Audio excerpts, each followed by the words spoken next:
En 20 minutes, il doit relier Maglan à Flaine. Un projet dont on parle depuis 30 ans dans la vallée. État et collectivités se sont mis autour de la table pour financer Funiflaine, 76 millions d'euros en tout. Un transport par câble qui colle bien au nouveau modèle des grandes stations. La région soutient financièrement 4 projets d'ascenseurs valléens en Savoie-Mont-Blanc. Elle apporte 20 millions au Funiflaine. Il y a la montagne l'été et la montagne l'hiver. Le spot, quand on est au sommet des Platières face au Mont Blanc, c'est quasiment une vue unique en France et en Europe. Et donc ça va donner une nouvelle dimension à la montagne l'été, au grand massif l'été. Et puis l'hiver, c'est vraiment un multi-usage. Il faut que ce soit une vraie alternative à la voiture. Donc ça veut dire qu'il faut qu'on mette moins de temps à monter par le câble qu'on mettrait avec sa voiture. Et puis il faut que les saisonniers, il faut que les salariés, il faut qu'on puisse monter les marchandises, il faut qu'on puisse descendre les ordures ménagères. Un fort investissement qui trouve racine dans une vallée de larves sujette à une pollution chronique.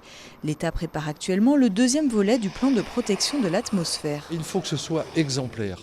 C'est une grande première ici, dans un site qui s'y prête particulièrement, et puis dont on parle tellement en matière de qualité de l'air, qu'il faut que ce projet vienne s'emboîter comme un puzzle parfait. 4 millions d'euros de l'État, 25 du département qui voit à travers le Funiflaine un équipement moteur pour l'économie touristique de la Haute-Savoie.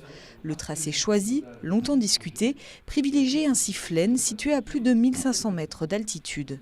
Si on change de tracé, on peut en faire un omnibus pour desservir une station, mais ce n'est pas notre politique. Notre stratégie elle est liée à l'environnement. Mais on peut peut-être agrémenter ce tracé d'autres équipements. Enfin, c'est un sujet qui viendra dans la concertation, nous l'attendons. La concertation publique se déroule jusqu'au 8 mars prochain. 3 réunions sont prévues les 4, 11 et 18 février à Maglan, au Carreau, puis à Flaine. Les 5 et 6 mars, 2 ateliers sont organisés. Viendra ensuite, plus tard, le temps de l'enquête publique.